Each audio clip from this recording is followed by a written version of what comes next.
Hi കൂട്ടുകാർ, കൃഷിയെ സ്നേഹിക്കുന്ന എല്ലാവരെയും റുക്കിയാസ് വേൾഡിലേക്ക് സ്വാഗതം. ഇന്ന് ഞാൻ എൻ്റെ പ്രിയപ്പെട്ടവരുടെ മുമ്പിലേക്ക് വരുന്ന എന്താ അറിയോ, ഒരു നടിയില പൂക്കൾ കുറേ നടു, അത് കാണിക്കൂ, പച്ചക്കറി കുറേ നടു, അതും കാണിക്കും. ഒക്കെ ഞാൻ എൻ്റെ പ്രിയപ്പെട്ടവരെ ലൈവായിട്ട് കാണിക്കാറുണ്ട്. കാരണം പറയാറുണ്ട്, നിങ്ങൾ നടുമ്പോൾ കാണിക്കണേ, വിളവെടുക്കുമ്പോൾ കാണിക്കണേ, പോട്ടി മിക്സ് കാണിക്കണേ എന്നൊക്കെ എന്നോട് ഇങ്ങനെ പറയല്ലോ. കമൻറ്റിൽ വരുമ്പോൾ ഞാൻ പറയുമോ കാണിക്കാലോ എന്ന്. അപ്പം ഇന്ന് ഞാൻ നടുന്നത് പൂക്കളല്ല കേട്ടോ, പൂച്ചെടികളല്ല. ഒരു മേക്ക് ഓവർ പൂച്ചെടിയൊക്കെ എനിക്കുണ്ട്, അതിൻ്റെ വീഡിയോ പിന്നെ ഇടുന്നുണ്ട്. ഇന്ന് ഞാൻ പച്ചക്കറിയാണ്. നമ്മളെ വീട്ടിലേക്ക് ഒഴിച്ചുകൂടാൻ പറ്റാത്ത ഒന്നാണ് കാന്താരി, തക്കാളി, കറിവേപ്പില, അതുപോലെ തന്നെ പയറ്. പല പല രൂപത്തിലുള്ളത്. കുറ്റിപ്പയറുണ്ട്, നീളം പയറുണ്ട്. ഇന്ന് ഞാൻ നടുന്ന നീളം പയറാണ്. നീളം പയർ, ഒരു മീറ്റർ നീളമുള്ള പയറാണ്. ഞാൻ നട്ട് വിളവെടുത്ത് വിത്ത് ഉണക്കിയെടുത്ത് അത് മുളപ്പിച്ചതാണ് ഇന്ന് നടുന്നത് കേട്ടോ. എന്നാൽ വരി ഞാൻ കാണിച്ചു തരാം എങ്ങനെ. ഞാൻ ഇന്ന് നടുന്നത് സിമൻറ്റ് ചാക്കൊന്നും അല്ല കേട്ടോ. മുറ്റൊക്കെ ഒന്ന് വൃത്തിയാക്കി നോക്കുമ്പോൾ സിമൻറ്റ് ചാക്ക് വെക്കാനേ സമ്മതിക്കുന്നില്ല മക്കൾ. അവർ പറയാൻ വാങ്ങിത്തരുന്നത്. അങ്ങനെ പോട്ട് വാങ്ങിത്തന്ന്, പോട്ട് കുറച്ച് തെറിച്ച് പോയിട്ടുണ്ട് മണ്ണൊക്കെ. ഇത് പുതിയ പോട്ട് തന്നെ ഞാൻ അവിടെ വെച്ചിട്ട്. ഇപ്പം ഞാൻ ഇതിലാണ് നടാൻ പോകുന്നത്. ഹോൾസൊക്കെ വാങ്ങുമ്പോൾ തന്നെ ഉണ്ട്, ഒന്നും ചെയ്യേണ്ടി വന്നില്ല. ഞാൻ ഇതിൽ നടട്ടെ കേട്ടോ. പയറിനൊക്കെ ഇത് ധാരാളം കേട്ടോ, ഇത്രയും വലിപ്പമുള്ള. ഇതാ ഫസ്റ്റിൽ തന്നെ ഞാൻ ഇടുന്നത് ചകിരിയാണ്. ചകിരി നമുക്ക് മസ്റ്റാട്ടോ. നടുമ്പോൾ ഇടുന്നത് എന്താന്ന് പറഞ്ഞാൽ ഇതിൻ്റെ ഹോൾസ് അത്രയല്ലേ ഉണ്ടാവുള്ളൂ. അപ്പോൾ ഈ ഹോൾസ് വേഗം അടഞ്ഞു പോകും. ആ അടഞ്ഞു പോകുന്നതിന് എത്രയോ മെച്ചാണ് ഇങ്ങനെയുള്ള ചകിരി ഇട്ടാൽ. പിന്നെ മണ്ണ് കൂത്തി ഒലിച്ചങ്ങ് പോകൂല. അങ്ങനെ കുറേ ഗുണങ്ങളുണ്ട് ഈ ചകിരി ഇട്ടാൽ. ഇത് ഈ ചകിരി എവിടെ നിന്നാണ് കിട്ടിയത് വീണ്ടും ഞാൻ പറയും, ചിരിച്ചു ഞാൻ അത് കാണുമ്പോൾ. എൻ്റെ ബെഡ് പൊളിച്ചതാ. കമൻറ്റ് വരും, നിങ്ങളെ ബെഡ് ഇനിയും തീർന്നില്ല. അത് ഇനിയും തീർന്നില്ല കേട്ടോ, ഇനിയും എനിക്കുണ്ട് ഇടാൻ. അപ്പം ഞാൻ ഇടുന്നത് ഇന്ന് അടിച്ച് വാരിയിട്ട് കിട്ടിയ ബോഗൺവില്ലൻ്റെ കരിഞ്ഞത്, ബോഗൺവില്ല വീണത് ഒക്കെ ഒന്ന് അടിച്ച്. ഇതൊന്നും അല്ല, അതിപ്പോൾ ഒരു ഭാഗത്ത് മൂല നിർത്തിയതാണ്, അതങ്ങില്ല. ഇത് നല്ല സോഫ്റ്റായിട്ട് ഇങ്ങ് നിൽക്കും. അപ്പോൾ നല്ല സുഖമാണ്. മണ്ണ് പാറ പോലെ ഉറക്കൂല. ഇത് നട്ട് കഴിഞ്ഞാൽ വെള്ളം കുടിച്ച് നിൽക്കും. ഓവർ കുടിയുമില്ല, വേറിനൊന്നും വലിയ ബുദ്ധിമുട്ടില്ല. അങ്ങനെ കേട്ടോ. ഞാൻ എന്ത് നടലാണ് ഞാൻ നടയിൽ പുറത്ത് പോകണ്ട. എനിക്കിത് ബോഗൺവില്ല തന്നെ ധാരാളം. അതുള്ളവർക്കറിയാം. അതിൻ്റെ നമ്മളിങ്ങനെ പൂക്കൾ ആസ്വദിക്കണതനുസരിച്ച് നമുക്ക് നല്ല പണിയുണ്ട്. നമുക്ക് ഇതൊക്കെ വെട്ടിക്കൊടുത്തുകൊണ്ടിരിക്കണം. പൂക്കൾ എപ്പോൾ അടിച്ച്, രാവിലെ അടിച്ച് വരണം, വൈകുന്നേരം അടിച്ച് വരണം. അങ്ങനെയൊക്കെ ഉണ്ട്. എനിക്കിങ്ങനെ പൂക്കളെ ഭ്രാന്ത് കൊണ്ട് എന്താക്കുന്നറിയാം, എനിക്കതൊന്നും ഒരു ക്ഷീണമായിട്ട് ഞാൻ കാണില്ല. അങ്ങനെയാ. പൂക്കളോട് പ്രേമുള്ളവർ ആർക്കും അത് ക്ഷീണമായിരിക്കൂല. പിന്നെ മുറ്റത്തിനൊരു ഭംഗിയാണല്ലോ. അപ്പം ഞാൻ ഇനി ഇതിൻ്റെ മേലെ കുറച്ച് മണ്ണിടുക. ഈ മണ്ണ് ഒരു മാജിക്കാണ്. എന്താ അറിയോ, മണ്ണിൽ ധാരാളം സൂക്ഷ്മ ജീവികളുണ്ട്. അതിലുള്ള നല്ല ജീവികൾ ഇതിനെ വേഗം കമ്പോസ്റ്റ് ആക്കും. അപ്പം ഞാൻ ഇതൊന്നും കുറച്ച് കഴിഞ്ഞാൽ കാണൂല, ഇതൊക്കെ മണ്ണിൻ്റെ കളറായിട്ട് ഇങ്ങ് മാറും. ഇപ്പം എൻ്റെ നീളം പയറിന് ഇതൊക്കെ അങ്ങ് ചേർന്നാലുണ്ടാവില്ല. നീളമുള്ള പയറൊക്കെ ഞങ്ങൾ കാണിച്ചു തരുന്നുണ്ട് കേട്ടോ. ഇനി എൻ്റെ അടുത്തത് ഇതെന്ത് കമ്പോസ്റ്റാണെന്നറിയോ, ഇതാണ് എൻ്റെ വാഴത്തട കമ്പോസ്റ്റ്. വാഴത്തട കമ്പോസ്റ്റ് ഞാൻ ഒരു ചാക്ക് ഉണ്ടാക്കി ഞാൻ കൃഷി ചെയ്യാൻ തുടങ്ങി. രണ്ടാമത് ഞാൻ ഇത് എങ്ങനെ ഉണ്ടാക്കിയെന്നുള്ളത് ഞാൻ വിശദീകരിച്ച് ഞാൻ ഇന്നലത്തെ വീഡിയോയിൽ ഇട്ടിരുന്നു കേട്ടോ. വാഴത്തട കമ്പോസ്റ്റ് എങ്ങനെയാണെന്നുള്ളത്. ഇതിൻ്റെ കളറ് നോക്ക്. ഇതങ്ങ് ഇട്ടാൽ ഇത് നല്ല പവർഫുള്ളാണ്. നമ്മളെ ചാണകം വരെ തോറ്റു. ഇതിൻ്റെ കളറ് എന്തൊരു കറുപ്പാണെന്നറിയോ. ഇത് മേൽഭാഗം കുറച്ച് ഉണങ്ങിപ്പോയി ഞാൻ എടുത്തു വെച്ചപ്പോൾ. അതുകൊണ്ട് അടിഭാഗം നോക്കി കറുപ്പ്. നിങ്ങൾ വിചാരിക്കും ഇത് ചാണകമാണെന്നില്ലേ. അങ്ങനെ പലരും തെറ്റിദ്ധരിക്കുന്നുണ്ട്. ഇവിടെ പണിക്ക് വന്ന ഒരാൾ പണിയെടുത്തുകൊണ്ട് നിൽക്കുമ്പോൾ ഈ ചാക്ക് എടുത്ത് അങ്ങ് മറിച്ച്, ഞാൻ പോയി നോക്കുമ്പോൾ എൻ്റെ കമ്പോസ്റ്റ് മറിച്ച് വെച്ചിട്ട് ഞാൻ ചോദിച്ചത് എന്താ, ഇത് ചാണകമല്ലേ, അതെന്നോണ്ട് ഞാൻ എങ്ങനെ ഉണ്ടാവും ഓറ്റുന്നതാ. അങ്ങനെയൊക്കെ ഉണ്ടാവും, നഷ്ടങ്ങളും ലാഭങ്ങളൊക്കെ ഉണ്ടാവും. എൻ്റെ തോട്ടത്തിൽ തന്നെയാണല്ലോ. ഇനി ഇതും ഇട്ട് കേട്ടോ, ഞാൻ കാണിച്ചു തരുതാ. അടിയിൽ ചകിരിട്ട്, പിന്നെ ഞാൻ ഇട്ടത് പിന്നെ എൻ്റെ പൂക്കളെ കരിപ്പൂക്കളിട്ട്, പിന്നെ എൻ്റെ വാഴത്തട കമ്പോസ്റ്റ് ഇട്ട്. നൈട്രജൻ്റെ കണ്ടൻറ്റ് കൂടുതലാണ്. ഇനി നമുക്ക് മണ്ണിടാം. ഇടയ്ക്ക് ഞാൻ മണ്ണിട്ട് നിങ്ങൾ കണ്ടില്ലേ. ഇനി ഞാൻ ലാസ്റ്റ് മണ്ണിലാണ് ഞാൻ നടല്. സാധാരണ എന്ത് സംഗതി മണ്ണിലാണ് നടുക. ഇതൊന്നും വെക്കാൻ സ്ഥലമില്ല, ഇവിടെ നിറഞ്ഞ്. ഇതൊക്കെ താഴെ വെക്കട്ടെ. ഞാൻ ഗ്ലൗസ് ഇട്ടില്ല. എൻ്റെ പ്രിയപ്പെട്ടവർ പണിയെടുക്കുമ്പോൾ ഗ്ലൗസ് ഇടണേ. ഇപ്പം മൊത്തത്തിൽ പാമ്പിൻ്റെ പേടിയാ, കുഞ്ഞിപ്പാമ്പുകൾ. ഞാൻ ഏത് വീഡിയോയിലും എപ്പം വീഡിയോ എടുത്താലും ഞാൻ പറയാറുണ്ട്, പാമ്പിനെ ശ്രദ്ധിക്കണം, ഗ്ലൗസ് ഇടണോ, പാമ്പ് ഷൂ ഇടണോ തോട്ടത്തിൽ ഇറങ്ങുമ്പോൾ. കാരണം പാമ്പ് പിന്നെ മാളത്ത് നിൽക്കുന്നില്ല, മാളത്തിലൊക്കെ ചൂട്. ഇവർ തണുപ്പ് ഇഷ്ടപ്പെടുന്ന ജീവികളാണ്. പിന്നെ അത് മാത്രമല്ല, പാമ്പ് കുഞ്ഞുങ്ങൾ വിരിയുന്ന സമയമാണ് ഒരു ഏപ്രിൽ മെയ്. അപ്പോൾ ഈ പാമ്പ് കുഞ്ഞുങ്ങൾ വിരിഞ്ഞ് കഴിഞ്ഞാൽ തന്നെ അവിടെ നിൽക്കൂല.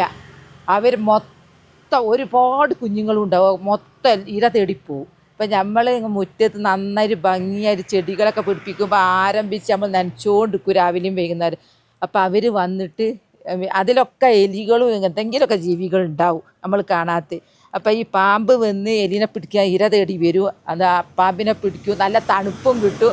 അപ്പം അവർ ഒളിത്താവളം ഒരു വിചാരിക്കും ഇതന്നെ സ്വർഗം, ഇവിടെ നിൽക്കാതെ. അങ്ങനെ നിറയും നമ്മളെ തോട്ടം പാമ്പ്. ഇന്ന് വരെ ഞാൻ വായിച്ചിട്ടുണ്ട് പേപ്പറിൽ പാമ്പ് കടിക്ക് മരിച്ചു. അപ്പം എൻ്റെ പ്രിയപ്പെട്ടവരോട് ഞാൻ പറയാണ്, ഞാൻ കരിയില വാരുന്ന ആളാണ്, എൻ്റേത് കണ്ട് നിങ്ങളും അതുപോലെ വാരുന്നവരാ. അതുകൊണ്ടാണ് ഞാൻ പറയുന്നത് പ്രത്യേകിച്ചിട്ടോ. അപ്പം ഇതാ മണ്ണും ഇട്ട് ഇനി ഞാൻ എൻ്റെ വാഴത്തട കമ്പോസ്റ്റ് കുറച്ചും കൂടെ ഇടട്ടെ. ഞാൻ വാരി കൊണ്ടുവച്ചിട്ടുണ്ട്, അത് നല്ല പവർഫുള്ളാണ്. നമ്മൾ പൈസ കൊടുത്തൊന്നും വാങ്ങണ്ട, നമ്മൾ തന്നെ വാങ്ങിയാൽ മതി.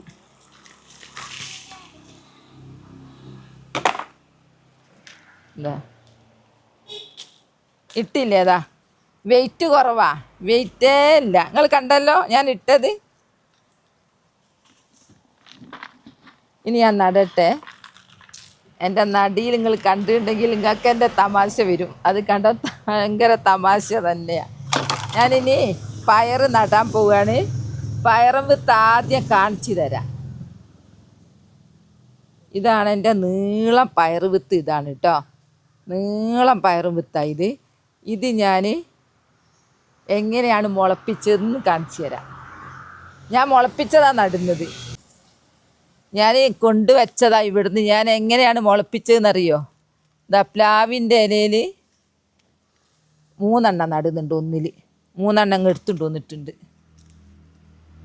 ഇതാ പ്ലാവിൻ്റെ ഇലയിൽ മണ്ണ് നിറച്ച് വിത്ത് മുളപ്പിച്ച്, അതിൽ തന്നെ വേറെ ഉണ്ടാകുന്നൊക്കെ ഉണ്ട്. ഏതെന്നറിയാം, വഴുതിനെയൊക്കെ മുളക്കുന്നുണ്ട് അതിൽ. ഇതാ കണ്ടോ, ഇതിലൊക്കെ വേര് വന്ന്. ഒന്നും കൂടി അടുപ്പിച്ച് കാണിച്ചു തരാം. വേര് വന്ന് അടിഭാഗം വേര് കണ്ടോ, ഇതിനും ഇതാ വേര്. നിങ്ങൾ കണ്ടില്ല എന്ന് പറയാറുണ്ട് എന്നോട്, അടുത്ത് പിടിച്ച് കാണിച്ചു തരീന്ന് പറയുന്നുണ്ട്. ഇപ്പം അടുത്തല്ലേ വേര് കണ്ടോ. ഇതെങ്ങനെയാണ് ഞാൻ മുളപ്പിച്ചത് ഞാൻ കാണിച്ചു തരാം കേട്ടോ. ഞാൻ എങ്ങനെയാണ് പ്ലാവിൻ്റെ ഇലയിൽ മുളപ്പിച്ചതെന്നുള്ളതാണ് എൻ്റെ പ്രിയപ്പെട്ടവരെ കാണിക്കുന്നത് കേട്ടോ. ഇതാ ഒരു പ്ലാവിൻ്റെ ഇല കിട്ടാത്തവരായിട്ട് ആരും ഉണ്ടാവില്ലല്ലോ, പറഞ്ഞൊക്കെ തെറ്റിപ്പോകുന്നുണ്ട്. ഇതാ ഇങ്ങനെ അങ്ങോട്ടേക്ക്, ഇങ്ങനെ അങ്ങോട്ട് കുമ്പിൾ കുത്തുക. ഇത് നല്ല, ഇതിനേക്കാൾ എളുപ്പമാക്കാൻ ലോകത്തില്ല വിത്ത് മുളപ്പിക്കാൻ. പ്ലാസ്റ്റിക്കിൻ്റെ ഉപയോഗം കുറക്കുക, ഭൂമിയെ നമുക്ക് രക്ഷിക്കുക. അറിയാത്തവർക്കും ഇതുപോലെ കൊണ്ടുപോയി അങ്ങ് നട്ടുകൊടുക്കുക, കമ്പോസ്റ്റ് ആവുമല്ലോ. ഇത് ഈർക്കിൽ കിട്ടാത്തവരില്ലല്ലോ. എന്താ ഇങ്ങനെ ചെയ്ത് ഇനി ഇതിലേക്ക് മുളപ്പിക്കുമ്പോൾ ഞാൻ സാധാ മണ്ണാട്ടോ. ഓ ഇതെന്താണെന്നറിയില്ല, എന്തോ ഒരു വിത്ത് പോലെ ഉണ്ട്. ഇതാ കണ്ടോ, പയറും വിത്ത് ഇങ്ങനെ അങ്ങ് വെച്ചാൽ മതി. ബിസ്മില്ലാഹിർ ഇങ്ങനെ അങ്ങ് വെച്ചാൽ മതി. അതിൻ്റെ മേലെ കുറച്ച് മണ്ണില്ല, നമ്മൾ കൈ കൊണ്ടൊന്നും അങ്ങനെ തൊടണ്ട. ഇതാ ഇങ്ങനെ അങ്ങ് വെച്ച് നനക്കണം. അപ്പം നനക്കുന്നില്ല ഞാൻ. 2-3 ദിവസം കഴിയുമ്പോൾ ഈ പയറ് ഇതാ ഇതുപോലെ മുളച്ചിട്ടുണ്ടാവും. ഇതാ കണ്ടോ, വേരും പുറത്തേക്ക് ചാടിയേ കണ്ടോ.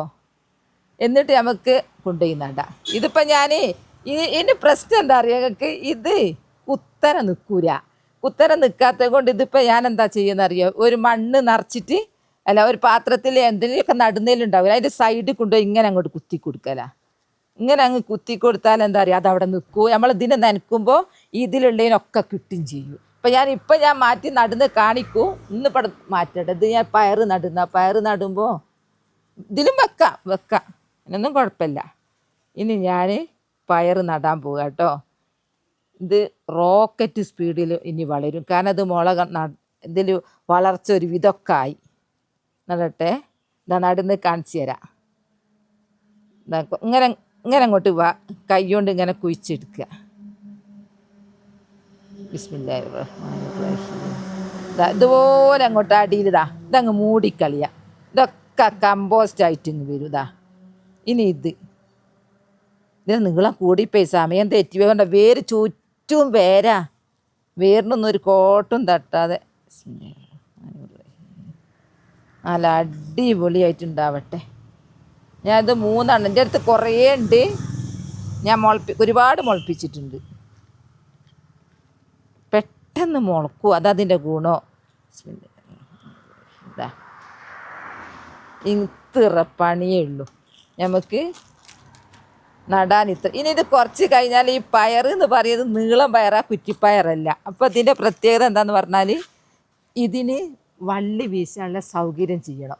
ഇതിന് നന്നായിട്ട് വള്ളി പടർന്ന് പോകാനുള്ള സൗകര്യം ചെയ്താലുണ്ടല്ലോ ഇതൊരുണ്ടാവലുണ്ടാവും. റോക്കറ്റ് സ്പീഡിൽ വളർന്നിട്ട് നമ്മൾക്ക് പറിച്ച് മടുക്കും. അതിന് ഓരോ സമയത്ത് വെള്ളിച്ച വരും, അതിനുള്ള മരുന്നടിക്കണം. എല്ലാ ദിവസവും നനയ്ക്കണം. ഇത് വേനൽക്കാലമാണ്, നന്നായിട്ട് നനയ്ക്കണം.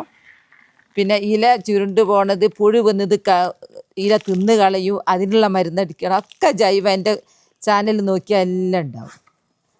ഇത്രയേ ഉള്ളൂ. 3 പയർ ഞാൻ നട്ട് കഴിഞ്ഞു. ഇത്രയേ ഉള്ളൂ. ഇത് അടിപൊളി. നാളെ തന്നെ ഇതിന് കോട്ടിൽ കുത്തി കൊടുക്കും ഞാൻ കേട്ടോ. കാരണം ഇനി ഇത് വള്ളിയാവാൻ പോവുക. നീളം കഴിഞ്ഞ്. ഈ നീളം പയർ നിങ്ങൾക്ക് മനസ്സിലാവണമെങ്കിൽ ഇല കണ്ടാൽ തിരിയോ. ഇല ചെറുതായിരിക്കും കണ്ടോ. ഇത് കണ്ടോ. ഇനി അടുത്ത ഉണ്ടാവുമല്ലോ, അടുത്ത ഇല വരുമ്പം വലുതായിരിക്കും. കുറ്റിപ്പയറിന് തുടക്കം തന്നെ വലിയ ഇല വരിക. അല്ല സൂപ്പറായിട്ട് നട്ടു. ഇനി ഞാൻ ഇതിനൊന്ന് പൊതടട്ടോ. പൊതടട്ടോ. ഈ പൊതടുന്ന എന്തിനാണെന്നറിയാം, നമ്മൾ മേൽഭാഗം നമ്മൾ നനച്ചത് പെട്ടെന്ന് ഉണങ്ങിപ്പോവും. അടിഭാഗം ഇതൊക്കെ ഉള്ളത് കൊണ്ട് സ്പോഞ്ച് പോലെ നിന്നിട്ട് ഈ ചൂട് കാലത്ത് AC കിടന്നുറങ്ങുമ്പോൾ ഉഷാല് കിടക്കുക ഇവർക്ക്. അങ്ങനെ നമ്മൾ അങ്ങോട്ട് ചെടികളെ സ്നേഹിച്ചാൽ ചെടികൾ നമ്മളെയും സ്നേഹിക്കും, മനുഷ്യരെ പോലെ തന്നെ. ഇനി ഒന്ന് നനക്കട്ടെ കേട്ടോ. അപ്പോൾ ഇതിന് ഈ ചെടിക്കുള്ള പ്രത്യേകത എന്താണെന്ന് പറഞ്ഞാൽ നല്ല വെയിൽ കിട്ടണം. വെയിൽ കിട്ടിയാൽ മാത്രമേ ഇത് പൂവിടുള്ളൂ, കായ വരുള്ളൂ. പിന്നെ സമയാസമയങ്ങൾ വേണ്ട മരുന്നെല്ലാം കൊടുത്തോളുക. അതിന് കഞ്ഞിവെള്ളം പുളിപ്പിച്ച് തന്നെ ധാരാളമാണ്. പിന്നെ ബാക്കിയുള്ളതൊക്കെ എൻ്റെ വീഡിയോയിലുണ്ട്. ഞാൻ നനക്കട്ടെ കേട്ടോ. ഞാൻ നട്ട് കഴിഞ്ഞല്ലോ. ഇതിപ്പം കൂർപ്പ് ഇവിടെ നിൽക്കൂല. അപ്പം ഞാൻ ഇതിൽ തന്നെ ഇത് തന്നെ വെക്കാം. എന്നിട്ട് ഞാൻ കുറച്ച് കഴിഞ്ഞിട്ട് മുളച്ചിട്ട് ഇത് മാറ്റിക്കോളൂ. ഇതിൽ 3 പാടുള്ളൂ. ഇത് അത്രേ വലിപ്പമുള്ളൂ ഇതിന്. ഇനി ഞാൻ സ്പോട്ടിൽ തന്നെ നനക്കട്ടെ കേട്ടോ. ഇങ്ങനെ അങ്ങ് നനച്ചു കൊടുത്താൽ തുടക്കക്കാർക്ക് നനക്കാൻ ഫസ്റ്റ്. തുടക്കക്കാരെന്ന് പറഞ്ഞാൽ ചെടി ഇവരൊന്നും ആരോഗ്യം വെച്ചില്ലല്ലോ. ആൾ ചെറുപ്പാ. വള്ളി വീശാളാ നനയും കഴിഞ്ഞു. ഇനി നല്ല വെയിലുള്ള സ്ഥലത്ത് കൊണ്ടുപോയി വെക്കും. ഇതിനുള്ള വള്ളി വീശുന്നതൊക്കെ ഞാൻ കാണിച്ചു തരും നിങ്ങൾക്ക് കേട്ടോ. അതുപോലെ നിങ്ങൾക്കും ചെയ്യാം, ഈസിയാണ്. അങ്ങനെ 3 പയർ ശരിക്ക് പറയുകയാണെങ്കിൽ ഇത് ഉണ്ടാകും പോലെ ഉണ്ടായാൽ ഈ 3 വള്ളിയിൽ നിന്ന് തന്നെ നമുക്കൊരു തോരനുള്ളത് കിട്ടും. പിന്നെ അതിൻ്റെ ഇല വരെ തോരൻ വെക്കുമെന്ന് പറഞ്ഞേക്കുന്നുണ്ട്. ഞാൻ വെക്കാറില്ല, എനിക്ക് പിന്നെ ഇഷ്ടം പോലെ ഉള്ളത് കൊണ്ട്. അപ്പോൾ എൻ്റെ പയർ നടൽ വീഡിയോ കണ്ടല്ലോ. ഞാൻ എങ്ങനെയാണ് പയർ മുളപ്പിച്ചതെന്നുള്ളതും കണ്ടല്ലോ.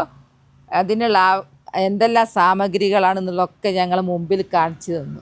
അപ്പോൾ എൻ്റെ വീഡിയോ അത്രയേ ഉള്ളൂ. നാളെ നല്ലൊരു വീഡിയോ ആയിട്ട് വരാം. എൻ്റെ വീഡിയോ ഇഷ്ടപ്പെട്ടാൽ ലൈക്ക് സബ് തന്നെ സപ്പോർട്ട് ചെയ്യണേ. ബൈ ബൈ എല്ലാവരും. അസ്സലാമു അലൈക്കും.